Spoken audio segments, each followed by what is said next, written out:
Obrigado, tá? Só que... Queridos, o pessoal do Doutores da Graça, eles vão fazer uma ação numa cidade chamada Doutor Ulisses, e eles estão precisando de doações de ovos de Páscoa, de chocolate. É aquela galera lá atrás, faz barulho ali, galera. É isso, é ali atrás. E eles vão fazer um evangelismo bem legal lá, e conta com a ajuda de todo mundo, amém? Vamos à palavra. Aleluia, glória a Deus.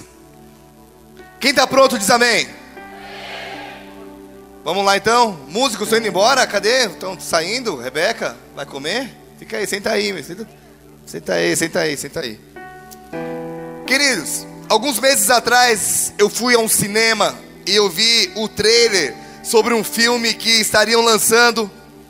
E logo em seguida nós recebemos aqui na igreja a ligação de um shopping perguntando se nós gostaríamos de fechar uma sala para assistirmos esse filme juntos como igreja. E lá fomos nós, animados, contentes, felizes da vida, dizendo: uau, nós vamos chorar de alegria. Primeira parte aconteceu, nós choramos, só que não foi de alegria. O que nós ficamos chateados não foi só com as heresias, mas foi com a chatice do filme depois de 1 hora, que até 1 hora até ia. Você podia terminar o filme ali entrando na arca e tudo bem. Mas ainda teve mais 1 hora e pouco, a gente, meu Deus, não acaba esse filme. Mas o nome do filme não devia ser Noé, devia ser Não É. Só que nessa noite eu quero falar sobre o Noé que é. Amém? O engraçado dessa história toda, fala para o irmão do lado, é que Deus nunca perde. Fala mais forte, fala: Deus nunca perde. Eu fiquei sabendo que a leitura bíblica de Gênesis, depois que o filme foi lançado, aumentou nas bíblias online 300%. Meu irmão, as pessoas começaram a ler para saber se essa história, se não era aquele louco mesmo que o filme estava apresentando. Todo mundo queria saber a verdadeira história do patriarca. E queridos, ninguém, fala para o irmão do lado, ninguém pega Deus de surpresa. Fala assim, nem Hollywood. Amém? Enquanto achou que a galera fosse meio que duvidar da Bíblia ou ficar triste que não é, a galera foi começar a ler mais a Bíblia. E a Bíblia diz: conhecereis a verdade vos libertará. Amém? Agora, nessa noite eu quero usar a história de Noé para falar sobre esse assunto que é tremendo. Como superar crises. Todo mundo aqui já passou por crises, todo mundo ainda, alguns podem estar passando e muitos ainda vão passar. Ou pode ser crises em diversas áreas de nossas vidas. E a Bíblia diz que na época de Noé os homens se tornaram maus. Gênesis capítulo 6 versículo 5. Abra a tua Bíblia comigo em Gênesis, ou liga a tua Bíblia em Gênesis, se ela está no iPad, no celular. Som. Eu estou com voz de taquara rachada aí também? Não? Aí eu estou com voz assim de Moreira, né? Leia os Salmos. Tá um pouquinho rachada, parecendo adolescente, né? Escuta bem, vamos lá. Gênesis 6, versículo 5 diz: viu o Senhor que a maldade do homem se havia multiplicado na terra e que era continuamente mal todo o desígnio do seu coração. Amados, Deus havia criado tudo perfeito. E nessas horas muitas pessoas dizem assim, querem atacar a Deus e dizem que se Deus fosse realmente bom e que se a obra dele fosse perfeita, não haveria tanta maldade na terra. Mas queridos, fala para o irmão do lado, maldade é o resultado da ausência de Deus. Só que você pode dizer: pastor, mas Deus está em todos os lugares, mas Ele só se manifesta nos lugares onde Ele é bem-vindo. Amém? Ele está em todos os lugares, mas Ele se manifesta nos lugares onde as pessoas o querem. E essa galera na época de Moisés não queria nada com nada, só pensava em si. Capítulo 6, versículo 11 diz: a terra estava corrompida à vista de Deus e cheia de violência. Versículo 12: viu Deus a terra e eis que estava corrompida, porque todo ser vivente havia corrompido o seu caminho na terra. É engraçado, queridos, porque no meio dessa bagunça toda, no meio de uma corrupção toda, Deus olhou e viu uma pessoa, viu alguém que chamou a sua atenção. Gênesis 6, versículo 8 diz: porém, a Bíblia vem numa narrativa, destruição, tudo, corrupção, porém, aí vai mudar o quadro, ela diz: Noé achou graça do Senhor. Queridos, no meio de um verdadeiro caos, Deus olhou uma luz que estava brilhando no meio da escuridão.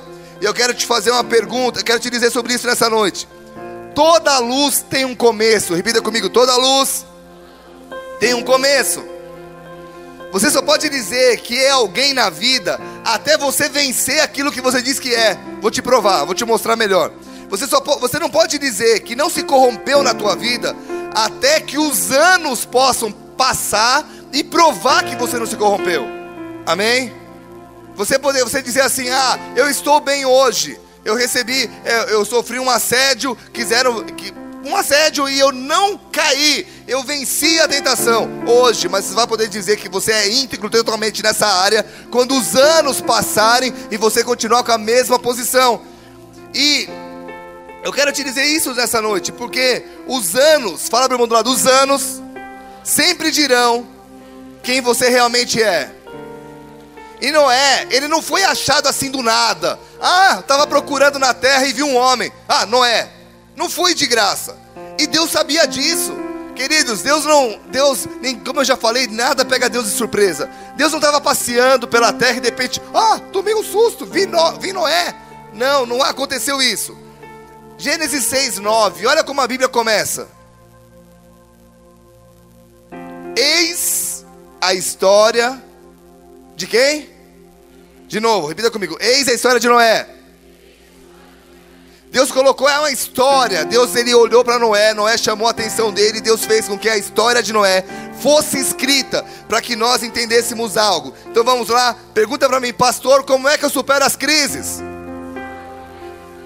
Muito fraco para quem quer superar a crise. Vamos lá? Agora só as irmãs em crise. Os irmãos. Fala para o irmão do lado, escrevendo uma história. A primeira coisa que nós vemos em Moisés, Noé está vendendo a arca para Moisés aqui. A primeira coisa que nós vemos em Noé é que ele escreve uma história. A própria Bíblia diz: eis a história de Noé. Queridos, ninguém na face da terra vai vencer suas crises se simplesmente fingir que elas não existem ou se fugir delas. Você precisa entender que crise, fala para o irmão do lado, crise é igual dívida. Tá? Você pode até mudar de estado, mas sua dívida continua lá. Você muda, foge da dívida, mas você vai querer comprar alguma coisa em algum lugar, o cara, você está endividado, aonde? Lá a galera foge lá para Califórnia, né? Para os Estados Unidos não, aqui para o interior do Paraná, Califórnia. O cara muda para lá e fala assim, aqui ninguém vai me achar, vai comprar alguma coisa. E o irmão da Califórnia, o irmão aqui da cidade fala, você tem uma dívida lá, não importa para onde você vai, dívida te segue. E crise também, queridos. Amém? Muitos mudam as circunstâncias da vida para fugirem das crises. Fala para o irmão do lado, mas de crise você não pode fugir. Fala assim, você tem que enfrentá-las. E essa é a questão. Não deve ter sido fácil para Noé permanecer sendo fiel a Deus no meio de tanta coisa errada. Você acha que ninguém nunca o convidou para fazer aquilo que não era certo? Você acha que ninguém nunca bateu na porta dele dizendo, Noé, tem uma oportunidade de ouro para você, Noé? Conheci a Zuleika, tem que conhecer a Zuleika. Um outro nome, vamos lá. Ruth Carolina, Beth Josefina. Acabei de te dar 4 nomes. Alguém lembra desse rap? Só nós 3. É antigo, hein? Meu irmão, se não é fácil ser luz aqui no Brasil, onde o país tem bastante cristãos, imagina você ser o único da tua cidade que agrada a Deus. Melhor, o único da terra, porque Deus destrói a terra toda e só preserva um homem. Imagina todo mundo pisando na bola e você ser o único. Meu irmão, não deve ser difícil. Às vezes é difícil ser o único cristão dentro de uma casa. Imagina ser o único cristão no meio de um país, de uma geração toda. Não foi fácil. Mas Noé, ele vai escrevendo a sua história de vitória contra a tentação. E ele foi chamando a atenção de Deus. Fala para o irmão do lado, a cada vitória conquistada, você vai chamando a atenção de Deus. Querido, você precisa escrever uma história. Você precisa dar tempo ao tempo. Você precisa entender que tudo tem o seu tempo determinado. E que um dia, se você continuar confiando em Deus, um dia a tua vitória vai aparecer de uma maneira que você nem imagina. Amém? Noé estava vivendo, lutando contra a carne, dizendo não para uma proposta, não para outra proposta. E um dia, fala para o irmão do lado, sempre haverá um dia. Amados, um dia, tudo mudou na vida dele. Posso te dizer, o meu Deus, o teu Deus, o nosso Deus é o Deus que Ele permite você escrevendo a história e tentando, passando por crises, vencendo tentações. Mas um dia, Ele muda a tua história. Um dia, no estralar dos dedos, você começa a viver uma história que a Bíblia diz que é como aquele versículo: ficamos como os que sonham. A nossa língua se encheu de júbilo e entre as nações se dizia: grandes coisas o Senhor tem feito por eles. Amém? Você pode dar uma glória a Deus por isso? Noé estava vivendo e um dia tudo muda. Um dia Deus pode fazer aquilo na tua vida, aquilo que você sonhou a vida toda. Em um dia Deus fez uma promessa para Abraão. Abraão estava vivendo a vida dele. Em um dia Deus fez uma promessa que mudou a trajetória da vida de Abraão.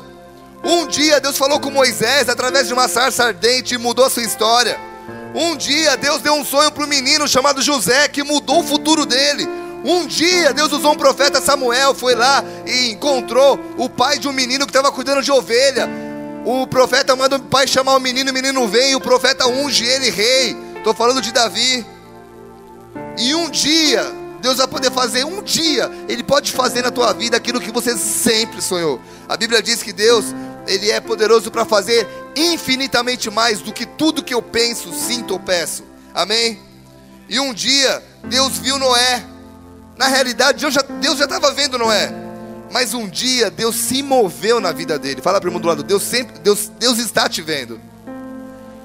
Mas um dia Ele vai se mover na tua vida. Fala assim, e você vai se assustar. Amém? Você pode dar uma glória a Deus por isso? Olha o que Deus viu em Noé. Porque aqui é uma outra história. Não adianta você escrever uma história. Você precisa estar escrevendo a história certa. Você quer vencer as crises? Não é só escrever uma história, tem que escrever a história correta.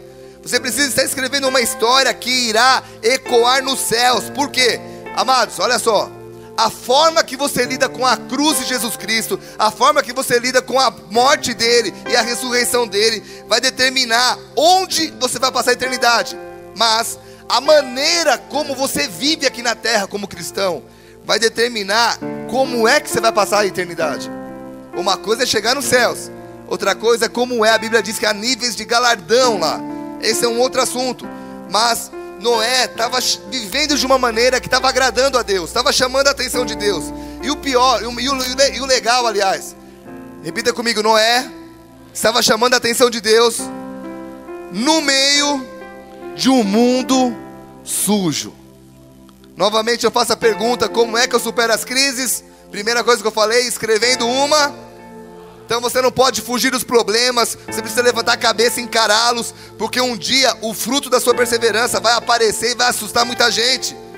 Alguém um dia vai olhar para você e falar: e esse aí agora apareceu do nada, como é que está crescendo, como é que o ministério dele está crescendo? E você vai poder dizer assim: ei, eu estou suando, chorando diante de Deus há anos.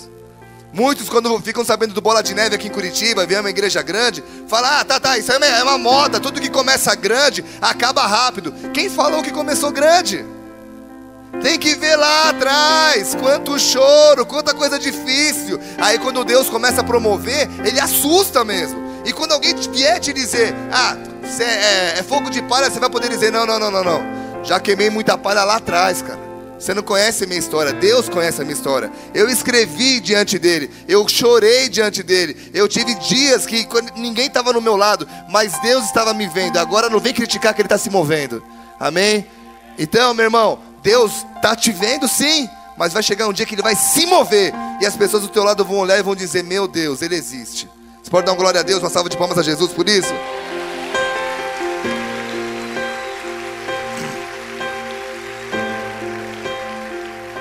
Então vamos lá? Como é que eu venço as crises? Escrevendo uma história, amém? Não é qualquer história, é uma história que agrada a Deus. Que tipo de bolo Deus se agrada? Que tipo de história, que ingredientes eu preciso colocar nessa história para chamar a atenção de Deus como Noé chamou? Vamos lá? Eu tenho aqui 713 itens para colocarmos esse bolo. Mas se você participar, eu resumo a 4. Então vamos lá. O que Deus viu na vida de Noé? Gênesis 6, versículo 9 e 10. Vamos trabalhar esses 2 versículos do resto da mensagem. Eis a história de Noé. Noé era um homem justo e íntegro entre os seus contemporâneos. Noé andava com Deus e gerou 3 filhos. Até aí. O que a minha história precisa conter para que eu vença as crises? Primeira coisa, repita comigo: justiça. Noé era um homem justo. Queridos, a Bíblia diz que o nosso Deus é um Deus justo, e justiça é dar a cada um o que ele merece. Deus poderia ter castigado toda a terra e ter feito tudo de novo na época de Noé, mas Noé não merecia o preço por todo aquele pecado. E aí Deus age com a justiça. E Noé, olha que interessante, Noé, a justiça de Noé fez a diferença, porque ele acrescentou fé na justiça. Entenda o que eu vou te falar. Quando Deus falou toda aquela história, Noé, eu vou destruir a terra. Noé, o povo pisou na bola, constrói uma arca e coloca um par de tudo, de todos os animais aqui dentro, que eu vou destruir a raça humana. Noé não ficou questionando a Deus, ele simplesmente agiu e obedeceu. E eu fico pensando que inúmeras dúvidas devem ter passado na cabeça de Noé. Tipo, por que Deus está agindo assim? Mas independente das dúvidas, fala para o irmão do lado, independente das dúvidas, Noé obedeceu. E sabe onde isso se encaixa na nossa vida, nas nossas vidas? Porque quando estão em crise, questionam as direções de Deus. Noé vivia uma crise. Era pecado para tudo quanto é lado. E Deus fala assim: constrói uma arca. Ele vai e constrói. Meu irmão, quantas pessoas vivendo em crises, que Deus dá direções e a pessoa não obedece. Fala para o irmão do lado: Deus usa pessoas. Eu conheço uma pessoa hoje, não é dessa igreja, não é nem desse estado, que está lutando para restaurar o casamento dela. E os pastores vivem conversando com ela e dando direções. Querida, eu conheço o teu ex-marido, faz assim, faz assim, faz assado. Tudo que os pastores dizem, repita comigo, tudo que eles dizem, entra por um ouvido e sai por outro. Como é que essa mulher vai sair da crise se ela não ouve a direção de quem Deus está usando? Vocês estão aqui, gente? Por quê? Porque ela se acha mais esperta, mais inteligente e mais espiritual que o seu pastor. E isso é prejudicial, porque, meu irmão, quando nós estamos em crise, nós precisamos de ajuda. E Deus envia os seus para nos ajudar. Você precisa acreditar naquilo que Deus está falando e agir conforme as suas direções. E nessas horas, fala para o irmão do lado, na hora da crise, é menos questionamento e mais ação. Você percebe que Noé, ao invés de ficar questionando sobre o julgamento de Deus, ele trabalha afinco para terminar a arca. Justiça, queridos. Falar para o irmão do lado: Deus sabe o que faz. Mesmo todo mundo criticando Noé, mesmo todo mundo achando que a ideia dessa arca era uma loucura, uma maluquice, Noé sabia que ele iria receber o preço da sua obediência. As pessoas receberiam a morte como preço, e Moisés receberia uma nova chance. Noé receberia uma nova chance com a sua família. Olha para mim um pouquinho. Quantas vezes Deus quis te ajudar? Quantas vezes Deus estendeu a mão para te ajudar? E você, ao invés de obedecer, ficou questionando se a direção era de Deus ou não? Quantas vezes crises apareceram na tua vida e você começou a achar que estava todo mundo louco, menos você? Que tal vencer isso nessa noite, querido? Que tal ouvir mais aqueles que Deus está enviando? Que tal reclamar menos e trabalhar mais? E aí entra um segundo ingrediente, fala para o irmão do lado: integridade. Noé, a Bíblia diz, era um homem justo e íntegro entre os seus contemporâneos. O que é integridade? Qualidade do que é íntegro e estado do que não sofreu alteração. Repita comigo: estado do que não sofreu alteração. Então, integridade e fidelidade andam juntas. Enquanto os amigos de Noé aprontavam com as suas famílias, Noé continuava íntegro a sua. Enquanto os amigos de Noé faziam, bordavam, achavam que aquilo lá era viver. Agora eu vivo, isso é curtir a vida. Noé era tirado muitas vezes de frouxo, porque preferia ficar com a família dele na casa dele. Todo mundo aprontando, dizendo aquele lá não vive, aquele lá não vive. E o que eles não entendem é que quem ia viver na história de tudo, no final da história, era Noé e não eles. Noé, olha o detalhe. Noé não permitia que o ambiente alterasse o seu relacionamento com Deus e com a família. Vamos repetir isso? Noé não permitia que o ambiente alterasse o seu relacionamento com Deus e com a sua família. Queridos, todos nós enfrentaremos crises. Contudo, olha para mim, essas crises não podem alterar os seus padrões morais. Quem está aqui?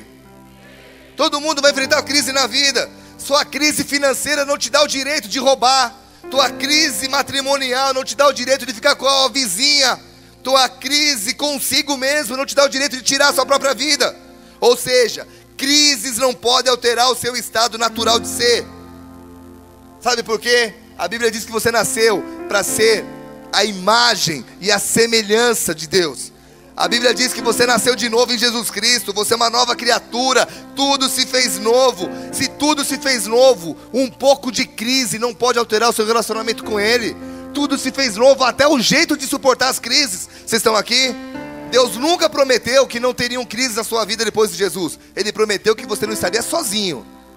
E estar com Deus no lado já é tudo que eu preciso para enfrentar crises. Amém?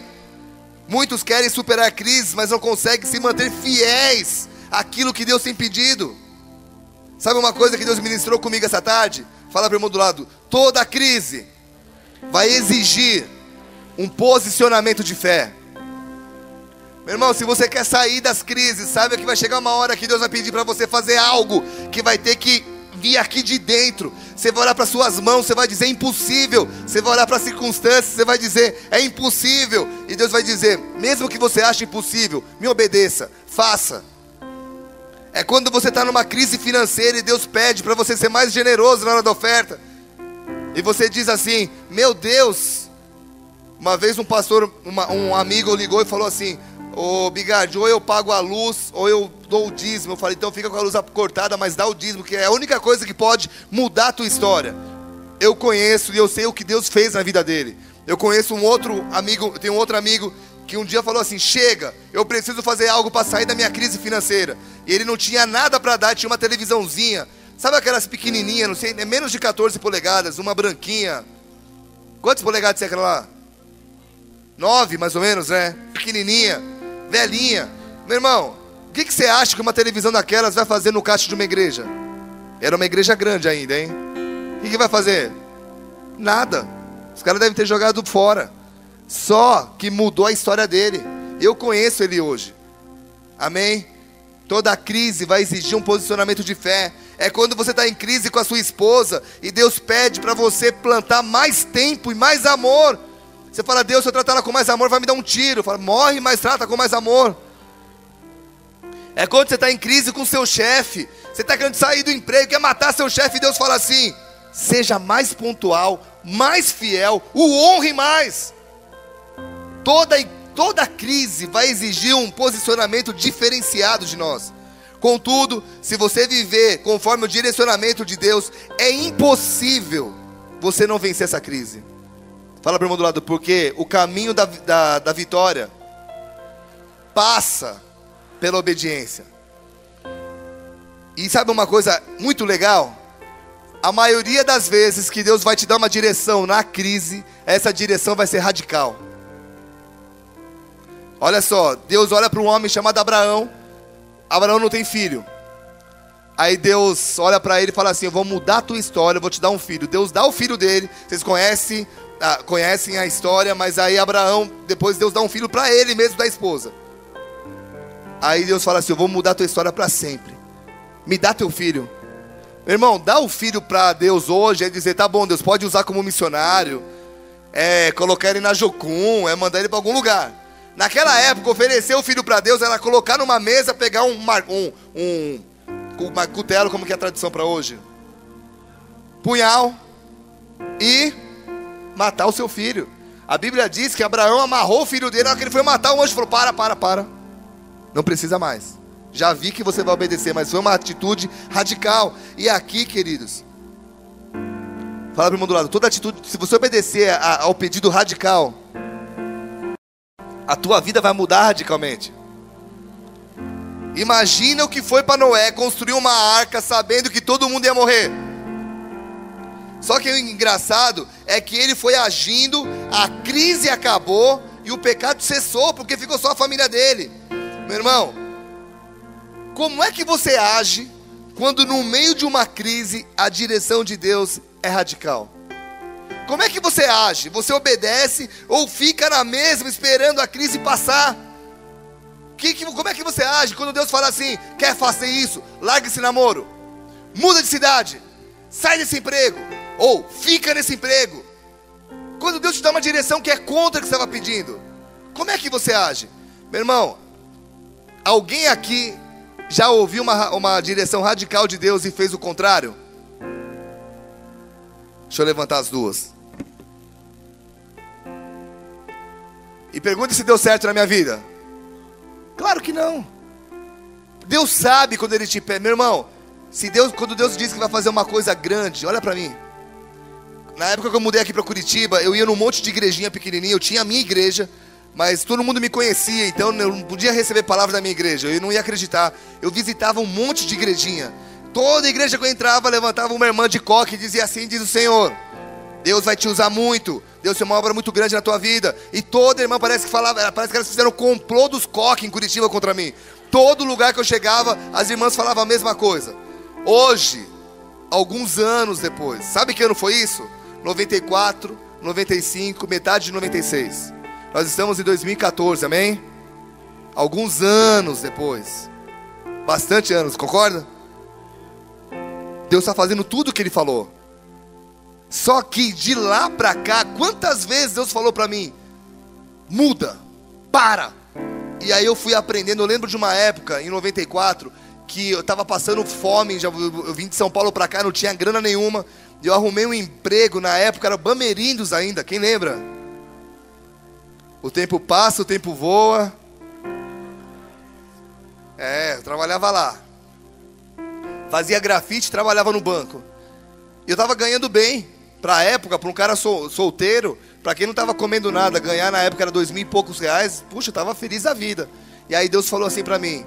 Eu tive uma experiência com Deus muito forte. Ele falou: muda para Ponta Grossa. Eu fiz uma prova com Deus. E não tem pecado nenhum você fazer prova. O problema é que você ficar a vida toda fazendo prova. Deus te chama em 70 e em 2014 você continua fazendo prova ainda. Aí eu fiz 3 provas e as 3 se cumpriram num final de semana. Peguei, pedi a conta do banco. Os caras gostavam de mim, me mandaram embora. Vou te ajudar, mandaram embora. E aí eu fui para Ponta Grossa para ganhar, sabe quanto? R$100.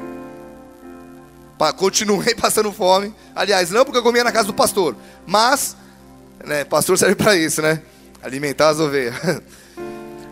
Aí, o que rolou? Meu irmão, eu estava obedecendo a Deus, não entendendo nada, mas alegre por dentro.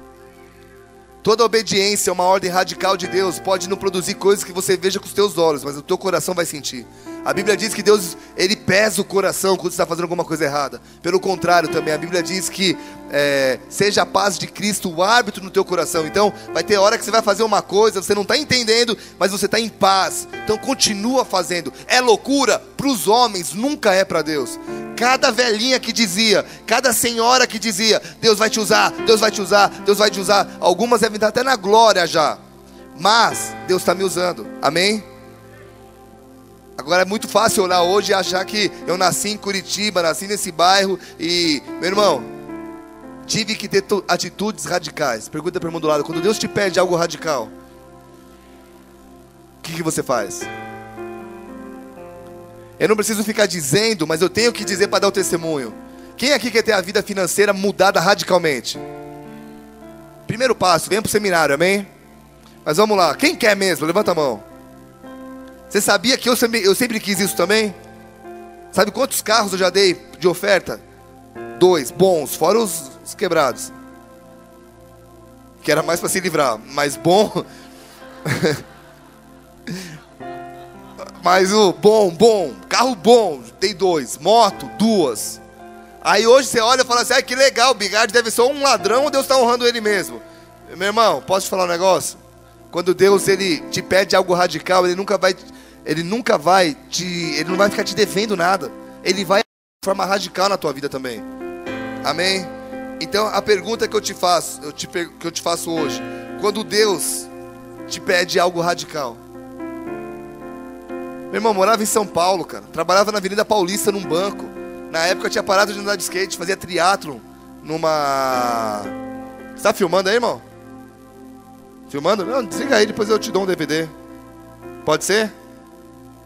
Desliga aí. Valeu, eu te dou um DVD lá, prometo. Fechou? Olha só. Onde eu tava? Meu irmão, tinha um emprego legal, trabalhava num banco em São Paulo. Deus me move para mudar para Curitiba. Valeu a pena ou não valeu? Cada coisa que eu vivo nessa cidade. Meu irmão, quando Deus te pede algo radical, você não pode entender, você pode não entender na hora, mas os anos vão passar e a arca vai ficar pronta. Um dia você vai ver o fruto da tua obediência. Um dia você vai olhar e vai falar, caramba, essa arca não é que funciona mesmo. Mas imagina o primeiro martelo, a primeira martelada. Vocês ainda estão aqui? Meu irmão, Noé sabia que Deus sabia o que estava fazendo. E ele simplesmente obedeceu. E sabe o que aconteceu? Olha só. Em cada martelada que ele dava, cada prego que ele fincava, ele sabia que vidas iam morrer. Ele podia falar assim, Deus, isso é injusto, mas ele continuou obedecendo. Lá na frente, pegaram um homem e fincaram pregos nas suas mãos e nos seus pés. E nós estamos aqui por causa desses pregos. Então o prego que matou muita gente lá atrás, lá na frente salvou muita gente. Meu irmão, posso te falar? Deus está olhando coisas, está olhando a tua vida e está te dando direções que você não entende agora em 2014. Mas Ele está profetizando um futuro diferente. Você acha que Noé sabia dos pregos que iriam perfurar Jesus? As mãos e os pés de Jesus? Não sabia de nada disso. Mas era cada prego. E eu estou obedecendo. Era prego na madeira em Noé, prego na madeira em Jesus. Valeu a pena ou não valeu? Vocês estão aqui, gente? Fala para o irmão do lado, ninguém pega Deus de surpresa. Aí entra o terceiro ingrediente, que é, fala para o irmão do lado, intimidade. Noé era homem justo e íntegro entre os seus contemporâneos. E Noé andava com Deus. Repita comigo, Noé andava com Deus. Amados, a maior crise rolando na terra, uma mensagem de juízo sendo pregada para todo mundo, e Noé e a sua família, aliás, Noé sendo humilhado diante do povo, mas Noé continuava andando com Deus. Sabe o que eu aprendo? Repita mais forte que você puder. Intimidade tem que ser maior que qualquer crise. Quando um casal em crise se une em prol de algo, eles se tornam mais fortes. Olha para mim o que eu estou te falando, gente. Eu já tive crise no meu casamento. Eu já fui curado dessa crise. Quando o casal está em crise, a tendência é o quê? Cada um procura a sua vida e vamos viver em paz. Quando o casal está em crise, se une e diz, nós vamos vencer essa crise juntos.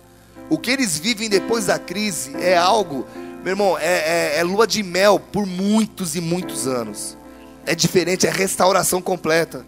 Quando um crente em crise continua orando, porque a tendência é o quê? Se eu busco a Deus e tudo dá errado, eu vou parar de buscar a Deus.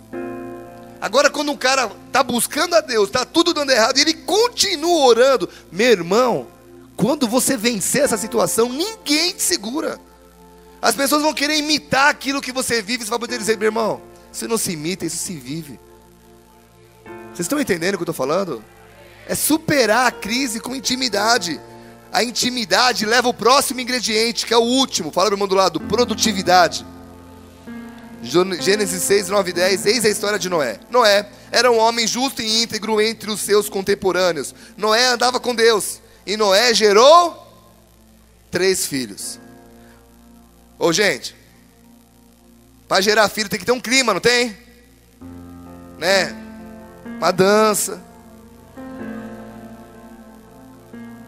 Uma gravatinha borboleta. da dança. Galera pisando na bola. O mundo leva. Todo mundo que Noé conhecia não temia a Deus. E nessa hora Noé poderia ter falado o quê? Quer saber de uma coisa? Eu vou parar. Vou viver minha vidinha aqui, vou ficar na minha. Vou esperar o mundo acabar, porque desse jeito não dá. Ele poderia ter dito: até quando, Senhor? Vou parar por aqui, não vou fazer mais nada na minha vida. Mas a Bíblia diz que ele não faz isso. Ele continuou sendo produtivo. Ele ainda vai e gera 3 filhos. Fala para o irmão do lado. Produtividade é independente das crises. Por quê? Porque na crise muita gente para. Na crise, não vou mais fazer nada. Na crise, o casal para de orar junto. Na crise, o cara para de chamar a mulher para ir jantar fora. Quero que ela se exploda. A mulher para de tratar bem o marido. É esse nojento, é esse monstro, cachorro, né? Na crise, eu estou falando as palavras que é real. Na crise, a mulher, o cara que levava um chocolatinho, mas nem leva um bis para ela. Trata mal. Na crise, outros fazem diferente. Nós assistimos uma vez um filme chamado, aquele de casais, Prova de Fogo. Quem já assistiu? O que o cara faz na crise? Já tinha perdido a mulher, já estava quase que saindo com o médico. Quem assistiu o filme? E aí o cara faz o quê? Tem todo um trabalho para reconquistá-la. Ao ponto de falar com o médico: meu irmão, ela é minha, sai fora. Isso não te dá o direito de chegar lá: e aí, mano, ela é minha, tá? Mas o que eu estou querendo te dizer... Fala para o irmão do lado. Nas crises, soluções são geradas. Você já viu alguém em crise financeira que inventa um negócio e depois fica rico? Alô? Já ficou sabendo de alguém? Ou já viveu isso? Não fiquei rico, mas eu vivo disso. Meu irmão, eu conheci uma mulher que ela para pagar a faculdade dela, ela pegava sabonete e fazia escultura de sabonete. Ela falou assim para mim: Bigard, eu paguei minha faculdade inteira vendendo sabonete na sala. A galera comprava porque sabia que ia me ajudar. E aí eles compravam vários. Toda a sala comprava. Todo mês eles compravam. 4 anos vendendo sabonete. Alô? É gente que fala assim: não tem mais o que fazer, vou montar um cachorro quente diferente. O cara inventa um negócio, vira sucesso. O cara começa a vender até a franquia. Por quê? Porque tem gente que para na crise e tem gente que avança na crise. Meu irmão, toda a crise é como se Deus estivesse te puxando para trás, dizendo: filho, aprenda, veja algo que eu quero te mostrar. E quando as pessoas de Deus são inteligentes ao ponto de pegarem aquilo que Deus está querendo mostrar, meu irmão, a crise tem o poder de te fazer ter uma vida completamente diferente antes dela. Ninguém está aqui, meu Deus, será que é só eu que estou... A crise te faz se mexer. É igual 2 homens aqui em Curitiba no inverno. Quem já passou frio aqui em Curitiba no inverno? Frio, tô falando friozinho, frio. Aquele vento cortante. Eu amo Curitiba. Você ainda coloca uma sunga, passa óleo e sai andando de bicicleta. Quem já fez isso? Não vou levantar a mão que ainda não fiz isso. O Sal falou que quer fazer.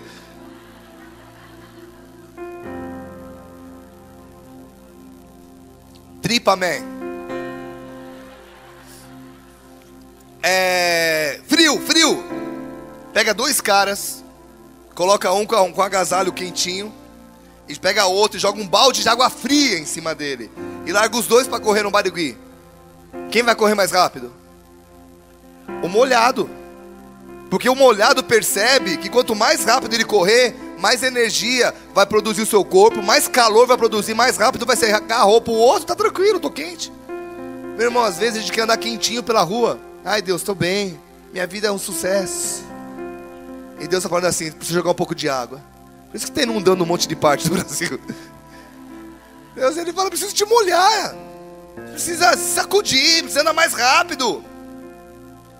Tem casal que se Deus não põe a crise, o casamento acaba rápido. E Deus fala o quê? Não, eu vou gerar uma crise, vão aprender a cuidar melhor um do outro. O casamento vai durar agora 50 anos e não só 3. Meu irmão, fala para o irmão do lado assim: toda crise é uma bênção. Você vai lá: sai pra lá, Satanás, né? Não, é verdade. Toda crise é uma bênção. Muitos param, Mas quem avança na crise, depois olha e fala, puxa, que bom que eu vivi isso. E aí, Noé, ele obedeceu, a chuva veio, mas depois da chuva, para quem que ficou a crise? Vai lá, Noé fez a parte dele, aí veio a chuva, aí continuou a crise, para Noé, para fora. Meu irmão, um dia a crise para quem obedece a Deus acaba. Pode não acabar no teu lado, mas na tua tem que acabar. Para fora havia morte, para dentro havia salvação. Fora havia choro, dentro alívio. E eu quero te fazer uma pergunta para a gente acabar essa mensagem. O que a crise tem feito na sua vida? Amados, a crise tem te feito enxergar a arca que Deus já construiu? A crise tem te feito olhar, meu irmão, essa igreja é uma arca. Quantas vezes na crise a pessoa, puxa, eu vou me apegar a Deus, e se apega e a crise passa, o cara continua sendo fiel. Então, você está enxergando a arca que Deus está colocando na tua frente? Ou a crise tem te dado forças para construir a arca que Deus te pediu? Às vezes não tem nem arca, é Deus te falando, faz algo. E a crise nunca vem sem nada, ela vem com força, só não usa quem não quer. Porque ela vem com força, não vem me falar que não dá. Porque olha aquele menino, coloca na internet, Nick, não sei se o pessoal da internet está aí, a foto do Nick. Sabe o Nick, ô Guimar? Aquele sem braço, sem perna. Esse aí, que o sobrenome dele eu nunca sei falar. Mas vamos tentar pegar uma foto e vamos colocar ali, no telão. Meu irmão, o Nick tentou se matar, ele falou que para ele morrer afogado era fácil, porque não tinha braço, ele jogava em coisinha rasinha. E ele falava, ele era cristão, ele sempre foi cristão. Deus, pra que isso? Pra que isso? Ele viaja hoje o mundo todo dando palestra, é casado, vi umas fotos esses dias que parece que nasceu um filhinho. Deus honrou. E outra, tentamos trazer ele aqui, não deu, porque ele não ia comportar na igreja a quantidade de pessoas que seguem ele. Deus está usando ou não está? No meio de uma crise, já vi pessoas pintando com o pé, já vi pessoas pintando com a boca. Posso te contar como é que eu aprendi a tocar violão? Eu não sou um exímio tocador de violão. Mas se você colocar as notas, eu ensaiar, eu consigo tocar. Sabe como que eu aprendi? Tava em crise na igrejinha que eu cuidava. Lembra da igrejinha das senhoras que eu sempre falo? Os caras me boicotando, ninguém queria tocar na igrejinha. E aí eu conheci um homem aqui de Curitiba, não sei se alguém já ouviu falar dele, Professor Oliveira. Ele não tinha um braço, ele falou que quando ele era criança, ele colocou um braço, foi pegar um negócio e colocou um braço no moinho. E foi comendo o braço dele. Daí tiraram ele assim com o ombro. E ele, na época que eu conheci, ele já não fazia isso, já estava bem de idade. Mas ele tocava violão. Tá nos telões? Aí ó, o Nick. Sem dois braços, sem duas pernas. E palestrando para milhões e milhões de pessoas. Você pode dar uma salva de palmas a Jesus por isso?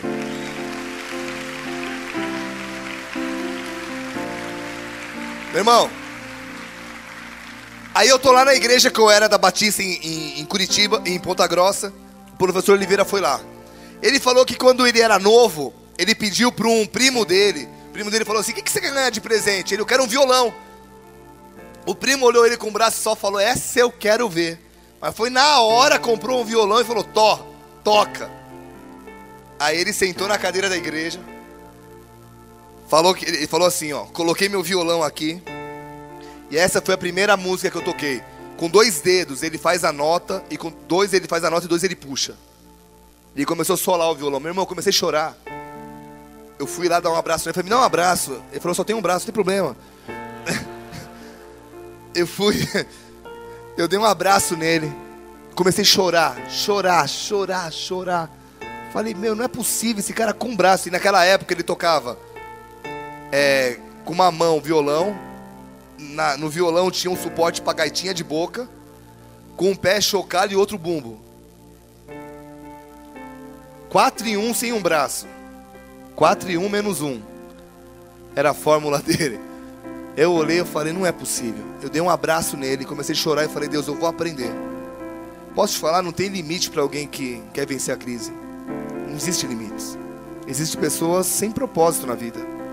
Limite, com Deus, com meu Deus eu supero, eu desbarato exércitos, eu salto muralhas, com meu Deus eu vou além, amém?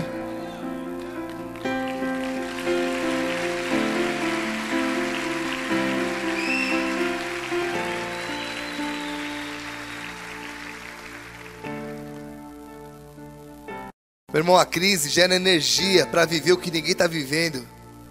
Ela gera força para ver o que ninguém está vendo.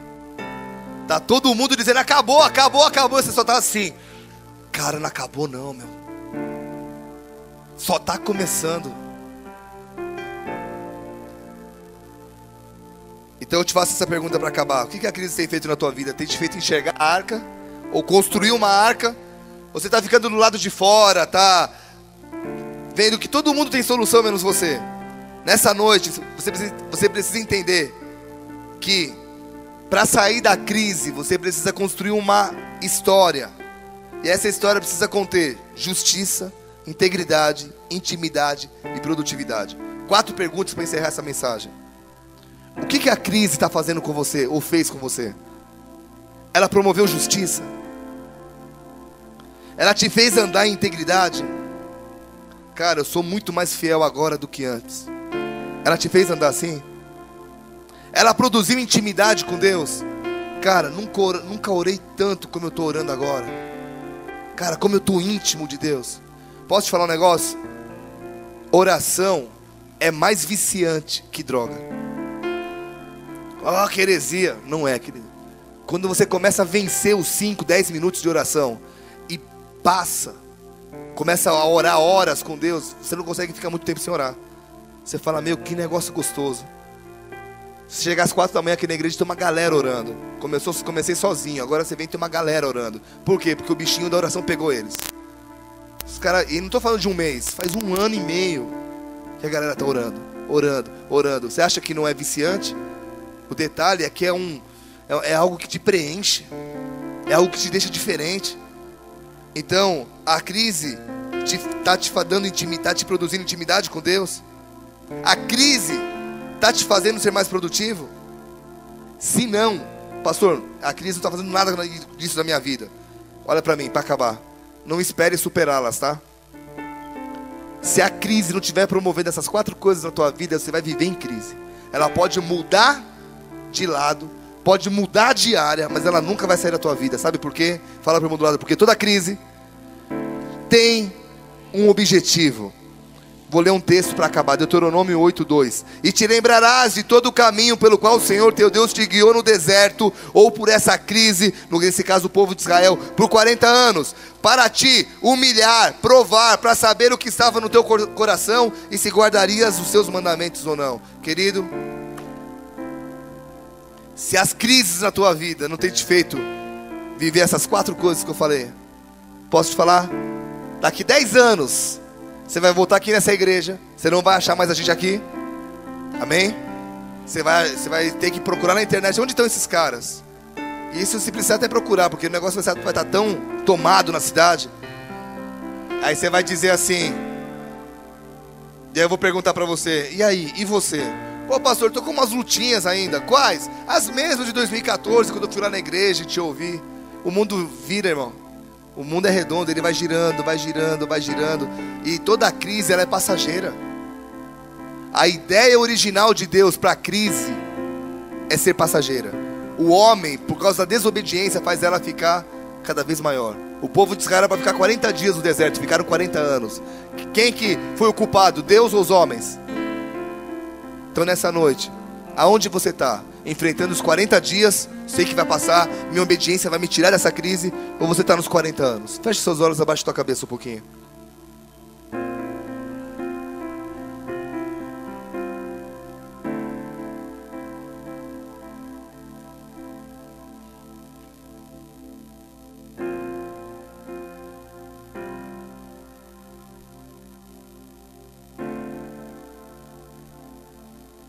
Queridos, olhos fechados. Talvez você esteja vivendo uma crise existencial. Caiu aqui na igreja de paraquedas, não sabe o que está acontecendo, meio que perdido. E existe uma solução, uma arca. E é como se Jesus estivesse dentro dela dizendo: pula para cá que eu tenho como te ajudar.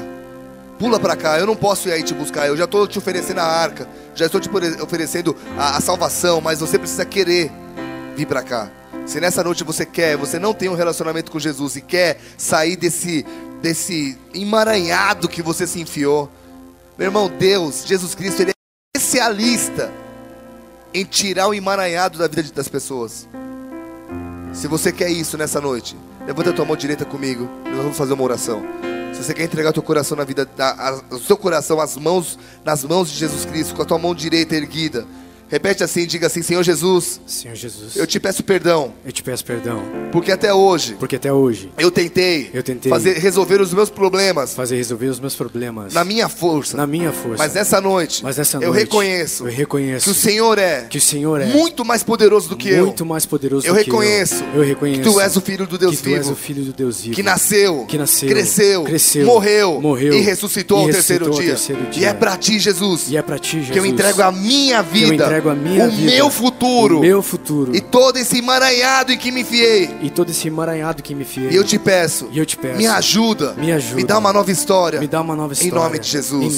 Pai, essas mãos erguidas precisam do teu toque. E eu te peço, Espírito Santo, ajude-os a nunca mais voltarem para esse lugar que eles estão querendo sair. Ajude-os a sair, cure-os, transforme-os. Eu te peço em o nome de Jesus. Amém e amém. Glória a Deus.